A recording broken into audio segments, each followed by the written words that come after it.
नमस्कार साथियों, ये क्लास 10th हिस्ट्री के फर्स्ट चैप्टर की 14th वीडियो है। लास्ट वीडियो में हमने यूनिफिकेशन ऑफ इटली को डिस्कस किया था और उस यूनिफिकेशन के तहत हमने ये देखा था कि विक्टर इमैनुअल सेकंड को जो नया इटालियन नेशन बना उसका रूलर बनाया गया था।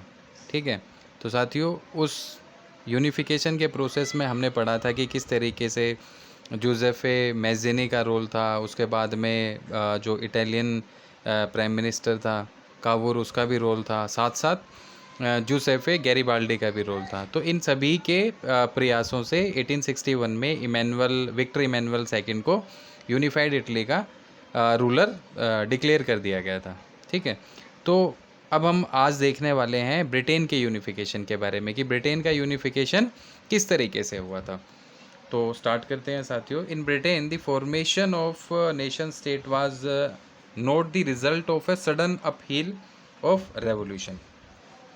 कि कुछ लोगों का, कुछ विद्वानों का, कुछ हिस्टोरियंस का ये तर्क है कि ब्रिटेन के अंदर जो राष्ट्र राज्य का निर्माण है, ठीक है, ये अचानक हुई कोई उथल पुथल या क्रांति का परिणाम नहीं था। यानी ब्रिटेन का जो यूनिफिकेशन हुआ ये किसी क्रांति का या फिर कोई अचानक से कोई बड़े चेंजेस हो गए उनकी वजह से नहीं हुआ था, बल्कि क्या था ये, it was the result of long drone process.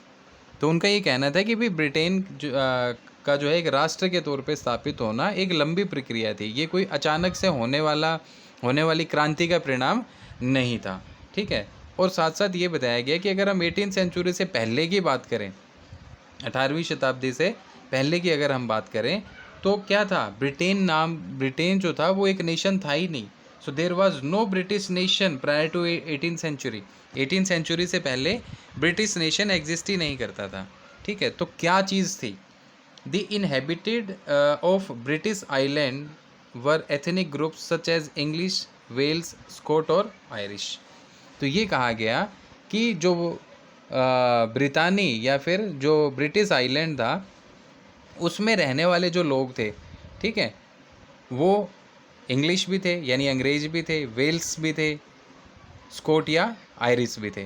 तो ये अलग अलग एथनिक ग्रुप के लोग यहाँ पे रहा करते थे। एथनिक का हिंदी अर्थ होता है साथियों नरजातीय।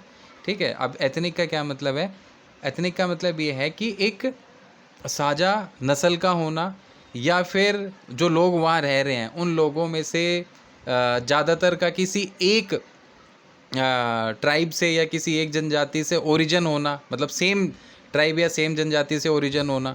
ठीक है, तो ऐसे लोग अपने आप को किसी एक साझा संस्कृति से जुड़ा हुआ पाते हैं। तो ये जो चार बताए गए कि अंग्रेज भी वहाँ रहा करते थे उस आइलैंड पे, वेल्स के लोग भी रहा करते थे, स्कॉटिश भी रहा करते थे या आयरिश भी रहा करते थे, तो इन चारों की अपनी अलग अलग संस्कृति हुआ करती थी।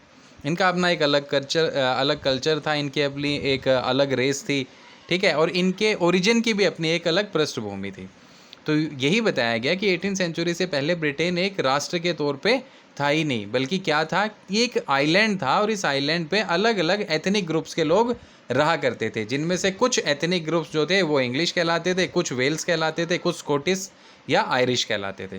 ठीक, और इन सारे के सारे एथनिक ग्रुप्स की खासियत क्या थी कि भाई इन सारे के सारे एथनिक ग्रुप्स का अपना खुद का कल्चर हुआ करता था और अपने खुद के पॉलिटिकल ट्रेडिशंस हुआ करते थे। तो इन सभी जातीय समूहों की अपनी सांस्कृतिक और राजनीतिक परंपराएं थी। ठीक है, all of these ethnic groups had their own cultural and political traditions. तो सभी के अपने अलग अलग कल्चरल और पॉलिटिकल ट्रेडिशंस हुआ करते थे, यानी इनमें कोई समानता आपस में नहीं थी, ना कल्चर को लेके, ना लैंग्वेज को लेके, ना पॉलिटिकल इंस्टीट्यूशंस को लेके, ना ओरिजिन को लेके। तो डिफरेंट बैकग्राउंड था। तो उसके बावजूद कैसे ब्रिटेन का यूनिफिकेशन हुआ, तो यही एक अचंभे की बात है, यही एक अजीब दास्तान है कि ब्रिटेन का यूनिफिकेशन अचानक से होने वाली किसी रेवोल्यूशन का परिणाम नहीं था, अचानक से होने वाली किसी उथल पुथल का परिणाम नहीं था। हिस्टोरियंस कहते हैं कि भाई एक लंबा प्रोसेस था और एक लंबे प्रोसेस के तहत ब्रिटिश नेशन जो है वो एग्जिस्टेंस में आता है। तो उन्हीं चीज़ों को अभी हम डिस्कस करने वाले हैं।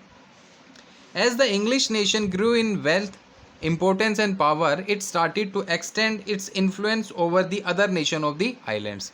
जैसे जैसे जो इंग्लिश नेशन था इसकी धन दौलत में वृद्धि हुई, इसकी इम्पोर्टेंस में वृद्धि हुई, इसकी पावर में वृद्धि हुई, मतलब जैसे जैसे जो वेल्थ है, इम्पोर्टेंस है और पावर ग्रो करना शुरू करती है इंग्लिश नेशन की, वैसे वैसे इसने क्या किया, उसी द्वीप समूह पे जो दूसरे छोटे छोटे ये नेशंस थे उनके ऊपर अपना डोमिनेंस इस्टेब्लिश करना शुरू कर दिया। तो शुरुआत कौन करता है? शुरुआत करता है ब्रिटेन, और वो जो दूसरे एथनिक ग्रुप्स वाले जो स्टेट हैं उनको कंट्रोल करने की कोशिश करता है, उनके कल्चर को दबाने की कोशिश करेगा और उनको अपने साथ ज़बरदस्ती मिलाने की कोशिश करेगा। तो ये एक चीज़ थी कि स्टार्टिंग होती है इंग्लिश नेशन की वजह से, क्योंकि उसका पावर बढ़ रहा था, उसका इंपॉर्टेंस बढ़ रहा था और उसकी वेल्थ बढ़ रही थी, जिसका इस्तेमाल उसने क्या किया, अपना डोमिनेंस बढ़ाने के लिए किया। The English parliament which had seized the power from the monarchy in 1688 was instrument through which a nation state with England at its center came to be forged। 1688 की बात कर रहे हैं साथियों। 1688 में इंग्लैंड के अंदर क्या बदलाव हुआ? तो इंग्लैंड के अंदर ये बदलाव हुआ कि जो मोनार्की थी, जो राजशाही थी, उससे सत्ता छीन ली गई। ठीक है, यानी राजतंत्र से ताकत छीन ली गई। और ये ताकत किसने छीनी? तो इंग्लैंड की पार्लियामेंट ने, जो आंग्ल संसद थी, उसने 1688 में राजतंत्र से ताकत छीन ली। और ये ताकत कोई अचानक से नहीं छीनी गई, बल्कि इसके पीछे भी एक लंबा टकराव था, एक लंबा कॉन्फ्लिक्ट था, एक लंबा स्ट्रगल था। तो 1688 में ये बड़ा बदलाव इंग्लिश नेशन के अंदर होता है कि पार्लियामेंट के पास में पावर आ जाती है और मोनार्की की जो पावर है उसको ख़त्म कर दिया जाता है। ठीक है, तो कहीं ना कहीं इंग्लैंड नेशन, माफ़ कीजिएगा, जो ब्रिटिश नेशन एग्जिस्टेंस में आता है उसमें ब्रिटेन की संसद का इम्पोर्टेंट रोल हुआ करता था। ठीक है, इस संसद के, यानी जो ब्रिटिश संसद थी जिसने 1688 में सारी की सारी पावर राजतंत्र से छीन ली थी, इस संसद के माध्यम से ही ब्रिटेन जो है वो एक राष्ट्र राज्य के तौर पे स्थापित हो पाता है, और उस राष्ट्र राज्य के निर्माण के सेंटर में इंग्लैंड हुआ करता था। अब हम देखते हैं कि किस तरीके से स्कॉटलैंड को मिलाया जाता है इंग्लैंड के अंदर। तो साथियों 1707 की बात है, 1707 में, ठीक है, एक एक्ट साइन किया जाता है जिसको कहा जाता है एक्ट ऑफ यूनियन, और ये एक्ट साइन किया गया है इंग्लैंड और स्कॉटलैंड के बीच। ठीक, और इसी एक्ट के चलते जब स्कॉटलैंड को इंग्लैंड में मिलाया गया तो United Kingdom of Great Britain का फॉर्मेशन होता है। तो देख लेते हैं। The act of union 1707 was signed in between England and Scotland. England और स्कॉटलैंड के बीच में एक्ट ऑफ यूनियन साइन किया गया था, 1707 में साइन किया गया था, जिसके चलते क्या हुआ, due to this the United Kingdom of Great Britain was formed, जिसके चलते United Kingdom of Great Britain का गठन हुआ। Because of this act England was able to influence its power on Scotland. इसी एक्ट की वजह से इंग्लैंड ने क्या किया, इंग्लैंड ने अपना डोमिनेंस बढ़ाना शुरू कर दिया। किसके ऊपर? स्कॉटलैंड के ऊपर। तो साथियों कई बार ये बोर्ड में सवाल पूछा गया है कि एक्ट ऑफ यूनियन कब साइन किया गया था। तो एक्ट ऑफ यूनियन 1707 में साइन किया गया था। दूसरा सवाल ये पूछा जाता है कि एक्ट ऑफ यूनियन किन दो नेशंस के बीच में साइन किया गया था। तो एक्ट ऑफ यूनियन ब्रिटेन और स्कॉटलैंड के बीच में साइन किया गया था। कई बार एक लाइन में आंसर पूछ लिया जाता है कि एक्ट ऑफ यूनियन की वजह से क्या हुआ। तो एक्ट ऑफ यूनियन की वजह से ब्रिटेन ने अपना डोमिनेंस बढ़ा दिया, अपना डोमिनेंस बढ़ाना शुरू कर दिया स्कॉटलैंड के ऊपर। ठीक है, so the English parliament was dominated by it's English member. अब हमने बात की थी इंग्लिश पार्लियामेंट की, जिसने 1688 में मोनार्की से पावर छीन ली थी। अब इस पार्लियामेंट के अंदर अगर देखा जाए तो जो लोग इंग्लैंड से थे, ठीक है, उन मेंबर्स की संख्या ज़्यादा थी। तो जो ब्रिटिश पार्लियामेंट थी, इस पार्लियामेंट के अंदर इंग्लैंड के सदस्यों का ही डोमिनेंस या दबदबा था। और इस डोमिनेंस के चलते क्या चेंज आया, the growth of English identity meant that Scotland's distinctive culture and political institutions were systematically suppressed.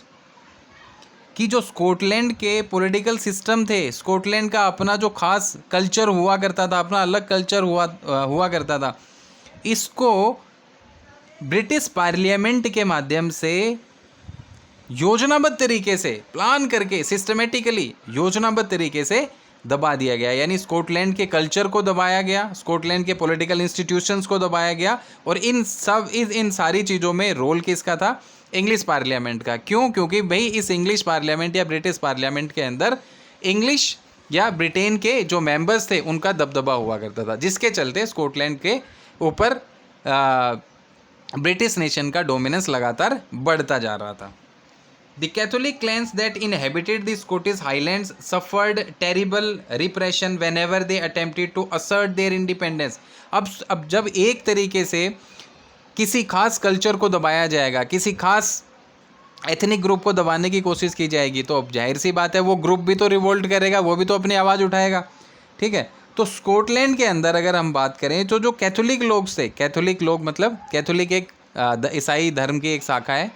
ठीक है, तो कैथोलिक धर्म को मानने वाले जो लोग थे वो बार बार रिवोल्ट करने लगे इंग्लिश पार्लियामेंट के खिलाफ कि भाई हमारे स्कॉटिश कल्चर को, हमारी स्कॉटिश आइडेंटिटी को, हमारे स्कॉटिश पॉलिटिकल इंस्टीट्यूशंस को ऐसे ना दबाया जाए, हमारे भी कुछ राइट्स हैं, हमें भी आज़ादी चाहिए। तो जब कभी उन्होंने फ्रीडम के लिए स्ट्रगल शुरू किया, जब कभी उन्होंने अपनी वॉइस को रेज करना शुरू किया, तो उसको भी बहुत बुरी तरीके से ब्रूटली रिप्रेस कर दिया गया। ठीक है, तो यहाँ के जो लोग थे, जो स्कॉटिश लोग थे, उनको ज़बरदस्त दमन का सामना करना पड़ा और इंग्लिश पार्लियामेंट ने उनको बहुत बुरी तरीके से दबा के उनके कल्चर को ख़त्म करने की कोशिश की।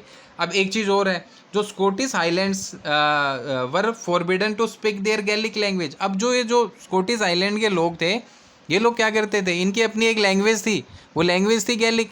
तो इनको इस चीज़ के लिए भी फोर्स किया गया कि भाई आप जो है वो अपनी इस गैलिक भाषा का इस्तेमाल नहीं कर सकते हैं। ठीक है, आप अपनी गैलिक भाषा का इस्तेमाल नहीं कर सकते हैं। So this was very terrible. The Scottish Highlands were forbidden to speak their Gaelic language. भाई आप किसी को कैसे उसकी भाषा का इस्तेमाल करने से मना कर सकते हैं। But this was happen in case of unification of Britain, कि स्कॉटिश हाईलैंड्स के जो लोग थे उनको अपनी गैलिक लैंग्वेज को भी बोलने से मना कर दिया गया था। साथ साथ क्या हुआ, और wear there national dress and large numbers were forcibly driven out of their homelands. इसके अलावा भाषा पे तो बैन लगाया ही लगाया, साथ साथ ये भी कहा कि आप अपनी जो नेशनल ड्रेस है, राष्ट्रीय पोशाक है, उसको भी नहीं पहन सकते हैं। क्यों? क्योंकि आपने इंग्लैंड के साथ एक्ट ऑफ यूनियन साइन किया है, तो जैसा इंग्लैंड की पार्लियामेंट चाहेगी वैसा आपको करना पड़ेगा। तो भाषा के ऊपर बैन लगा दिया गया, नेशनल ड्रेस पहनने के ऊपर बैन लगा दिया गया, और इसी के चलते जब लोगों ने रिवोल्ट किया तो बहुत सारे लोगों को अपना वतन छोड़ने पर भी मजबूर कर दिया गया। तो साथियों, this was the case of Scotland, कि स्कॉटलैंड को एक्ट ऑफ यूनियन के थ्रू 1707 में इंग्लिश ब्रिटिश नेशन में मिलाया गया। और इस यूनिफिकेशन के प्रोसेस में ब्रिटिश पार्लियामेंट का इंपॉर्टेंट रोल था। क्यों? क्योंकि 1688 में उसने मोनार्की से पावर छीन ली, पार्लियामेंट सर्वे सर्वा हो गई, और बाद में जब स्कॉटलैंड के साथ एक्ट ऑफ यूनियन साइन किया गया 1707 में, तो उसके चलते स्कॉटलैंड के ऊपर इंग्लिश पार्लियामेंट का डोमिनेंस लगातार बढ़ता गया। स्कॉटलैंड के कल्चर को, स्कॉटलैंड की लैंग्वेज को, स्कॉटलैंड के पॉलिटिकल इंस्टीट्यूशंस को बुरी तरीके से दबाया गया, और साथ साथ वहाँ रहने वाले लोगों को, जिन्होंने अपोज किया इस पूरे के पूरे प्रोसेस का, उन लोगों को भी उनका होमलैंड, उनका वतन छोड़ने के लिए मजबूर किया गया। सो ये केस था स्कॉटलैंड का। अब हम लोग बात करने वाले हैं आयरलैंड का, कि आयरलैंड को किस तरीके से जो है ब्रिटेन में मिलाया गया था। So now we will discuss the case of Ireland. Ireland also suffered the same fate. It was a country deeply divided between Catholics and Protestant. अब आयरलैंड का हश्र भी कुछ इसी तरीके का हुआ। आयरलैंड के अंदर जो है कैथोलिक और प्रोटेस्टेंट दोनों धर्मों को मानने वाले लोग रहा करते थे। ठीक है, कैथोलिक कौन? कैथोलिक ईसाई धर्म की वो शाखा है जो रोमन चर्च को अपना सर्वे सर्वा मानती है, जो पोप को अपना सर्वे सर्वा मानती है। ठीक है, और प्रोटेस्टेंट वो लोग हैं जिनका ये मानना है कि कुछ भ्रष्ट लोगों की वजह से कैथोलिक धर्म के अंदर बुराइयां आ गई हैं। ठीक है, तो उन बुराइयों को दूर करने की ज़रूरत है। ठीक है, तो जो धर्म में सुधार करना चाह रहे हैं उनको प्रोटेस्टेंट कहा गया, और जो अपने धर्म को मानने वाले लोग हैं, जो पोप की आज्ञा को मानने वाले हैं, जो रोमन कैथोलिक चर्च को मानने वाले लोग हैं, उन्हें कैथोलिक्स कहा गया। ठीक है, तो आयरलैंड में इन दोनों धर्मों को मानने वाले लोग रहा करते थे। अब इन दोनों में भी अगर देखें तो कैथोलिक्स जो थे वो मेजोरिटी में थे। कैथोलिक धर्म को मानने वाले लोगों की संख्या आयरलैंड में ज़्यादा थी, और प्रोटेस्टेंट को मानने वाले लोगों की संख्या आयरलैंड में कम थी, ये माइनॉरिटीज़ में थे।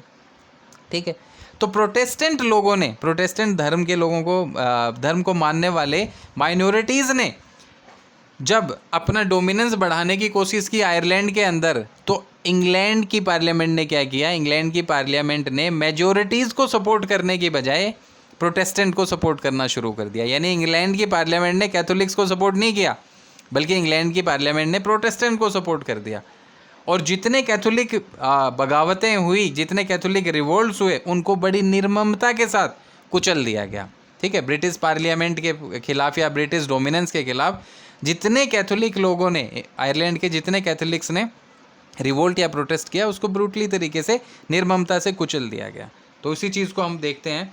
The English help the Protestant of Ireland to establish their dominance over a largely Catholic country. अब आयरलैंड जो है वो एक कैथोलिक कंट्री थी। ठीक है, तो इस कैथोलिक कंट्री के अंदर इंग्लिश पार्लियामेंट ने क्या किया, इन्होंने प्रोटेस्टेंट को सपोर्ट किया ताकि वो अपना डोमिनेंस आयरलैंड के अंदर इस्टेब्लिश कर पाए। यानी अल्पसंख्यकों का समर्थन किया बहुसंख्यकों के ऊपर राज करने के लिए। Catholic revolts against British dominance were suppressed. जिन कैथोलिक्स ने इस प्रोसेस के खिलाफ रिवोल्ट किया या ब्रिटिश पार्लियामेंट के खिलाफ रिवोल्ट किया, तो उनके विद्रोहों का दमन कर दिया गया। After a failed revolt led by Wolfe Tone and its United Irishman 1798, Ireland was forcibly incorporated into the United Kingdom in 1801। तो हुआ क्या, हुआ ये कि वोल्फटोन, ठीक है, एक कैथोलिक थे और उनका एक ग्रुप था, उस ग्रुप का नाम था यूनाइटेड आयरिशमैन, 1798 में बना था। तो वोल्फटोन ने अपने इस ग्रुप के साथ रिवोल्ट किया ब्रिटिश पार्लियामेंट के खिलाफ या ब्रिटिश डोमिनेंस के खिलाफ या उन प्रोटेस्टेंट्स के खिलाफ जो आयरलैंड में अपना डोमिनेंस इस्टेब्लिश करना चाह रहे थे। तो वोल्फटोन के विद्रोह को भी दबा दिया गया। ठीक है, क्योंकि इनका जो रिवोल्ट था वो सक्सेसफुल नहीं हो पाया, और जब इनका रिवोल्ट अनसक्सेसफुल हुआ तो finally in the year 1801 Ireland को बलपूर्वक यूनाइटेड किंगडम में शामिल कर लिया गया। ठीक है, यूनाइटेड किंगडम में शामिल कर लिया गया और एक नया ब्रिटिश नेशन जो है वो इस्टेब्लिश हुआ। तो साथियों, इसमें भी छोटे छोटे सवाल हैं। पहला सवाल तो यही है कि आयरलैंड जो था उसमें कौन कौन से रिलीजियस ग्रुप रहा करते थे। तो आयरलैंड के अंदर कैथोलिक और प्रोटेस्टेंट दोनों रहते थे। दूसरा सवाल, आयरलैंड में माइनॉरिटीज़ में कौन सा ग्रुप था और मेजॉरिटी में कौन सा ग्रुप था। तो आयरलैंड के अंदर माइनॉरिटीज़ में प्रोटेस्टेंट थे और मेजॉरिटी में कैथोलिक्स थे। तीसरा सवाल कि जो ब्रिटिश पार्लियामेंट है या जो ब्रिटिश डोमिनेंस है, उसने किसको सपोर्ट किया आयरलैंड के पॉलिटिकल इंटीग्रेशन के दौरान। तो जो ब्रिटिश पार्लियामेंट है उसने प्रोटेस्टेंट को सपोर्ट किया, किसके खिलाफ, कैथोलिक्स के खिलाफ। ठीक है, वोल्फटोन कौन थे, तो वोल्फटोन कौन है, ही वाज आयरिश, और वो कैथोलिक धर्म को मानने वाले थे, और उन्होंने और उनके ग्रुप ने जिसका नाम था यूनाइटेड आयरिशमैन, ठीक है, उसने एक रिवोल्ट किया था ब्रिटिश डोमिनेंस के खिलाफ, बट उनका रिवोल्ट जो है वो फेल हो जाता है। एक क्वेश्चन ये बनता है कि कब जो है आयरलैंड को मिलाया गया इंग्लैंड के अंदर। So in the year 1801 forcibly Ireland was incorporated into the United Kingdom. तो ये कुछ छोटे छोटे चीज़ें हैं। अब आगे देखते हैं। A new British nation was forced through the propagation of a dominant English culture. अब जो नया राष्ट्र बना जिसके अंदर स्कॉटलैंड शामिल है, कब शामिल हुआ, 1707 में। जिसके अंदर आयरलैंड शामिल है, कब शामिल हुआ, 1801 में। अभी एक नया नेशन बन गया जिसको ब्रिटिश नेशन कहा गया। अब इस नए ब्रिटिश नेशन की पहचान क्या है वो भी देख लेते हैं। तो ये जो नया ब्रिटिश नेशन बना, इसके ऊपर इंग्लिश कल्चर बहुत ज़्यादा हावी था। The symbol of new Britain, the British flag, Union Jack, the national anthem, God save our noble king, the English language were actively promoted and the older nation survived only as subordinate partners in this union। तो जो नया Brittany राष्ट्र का निर्माण हुआ उसके ऊपर English culture हावी था बहुत ज़्यादा। तो जो इंग्लिश कल्चर था उसको खूब प्रमोट किया गया। साथ साथ एक नया नेशनल फ्लैग चुना गया। उस नया ब्रिटिश फ्लैग जो है वो बनाया गया। उस नए फ्लैग का नाम था यूनियन जैक। साथ साथ एक नेशनल एंथम, एक राष्ट्रीय गान बना इस नए ब्रिटिश नेशन के लिए। जो राष्ट्रीय गान था उसके कुछ बोल इस तरीके से थे, God save our noble king. तो इस चीज़ को यानी नेशनल फ्लैग को, नेशनल एंथम को और इंग्लिश कल्चर को खूब प्रमोट किया गया। और इसके चलते क्या हुआ, स्कॉटलैंड और आयरलैंड सिर्फ और सिर्फ इस पूरे के पूरे यूनियन में इंग्लैंड के सहयोगी के तौर पे, सबॉर्डिनेट्स के तौर पे रह गए। तो साथियों ये ब्रिटेन का यूनिफिकेशन था। अब हम ब्रिटेन के यूनिफिकेशन की जर्मनी और इटली के साथ एक कंपैरिजन कर सकते हैं। भाई जर्मनी की बात करें तो जर्मनी के यूनिफिकेशन को अगर हम देखें तो भाई इसमें भी वॉर्स हुए थे। इटली के यूनिफिकेशन में भी कई सारे वॉर्स लड़े गए थे, कई सारी बैटल्स लड़ी गई थी। लेकिन यहाँ पे क्या है, अच्छा ये जर्मनी और इटली का यूनिफिकेशन क्या हुआ, ये सडन जो रेवोल्यूशंस हो रहे थे उनका रिजल्ट था। लेकिन ब्रिटेन का जो यूनिफिकेशन हुआ ये किसी रेवोल्यूशन का रिजल्ट था ही नहीं। अच्छा जर्मनी और इटली के यूनिफिकेशन को अगर देखें तो इसमें टाइम ड्यूरेशन कम लगता है। इंग्लैंड के या ब्रिटेन के यूनिफिकेशन को देखें तो ये इसमें बहुत ज़्यादा टाइम ड्यूरेशन लगता है, यानी एक लॉन्ग ड्रॉन प्रोसेस के थ्रू हुआ था। ठीक, तो इस तरीके से यहाँ कहीं ना कहीं कल्चर का सहारा लिया गया, यहाँ कहीं ना कहीं लैंग्वेज का सहारा लिया गया, यहाँ कहीं ना कहीं पार्लियामेंट का सहारा लिया गया। अब पार्लियामेंट की अगर बात करें तो पार्लियामेंट ना तो जर्मनी के केस में थी ना इटली के केस में थी। भाई पार्लियामेंट ने तो यूनिफिकेशन नहीं करवाया, लेकिन यहाँ पे इंग्लिश पार्लियामेंट का इंपॉर्टेंट रोल था। ठीक है, और साथ साथ पावर का, वेल्थ का भी इम्पोर्टेंट रोल था कि जैसे ही इंग्लिश नेशन की, ब्रिटिश नेशन की पावर बढ़नी शुरू हुई तो उस पावर के चलते उसके मन में लालसा आई कि जो मेरे पड़ोसी हैं उनको मैं दबा लूँ, उनके ऊपर अपना डोमिनेंस इस्टेब्लिश कर लूँ। तो इस पूरे प्रोसेस के तहत जो है ब्रिटेन का यूनिफिकेशन होता है। तो साथियों आज के लिए इतना ही। नेक्स्ट पार्ट में इस चैप्टर को ख़त्म करेंगे और लास्ट वीडियो आएगी इस चैप्टर की।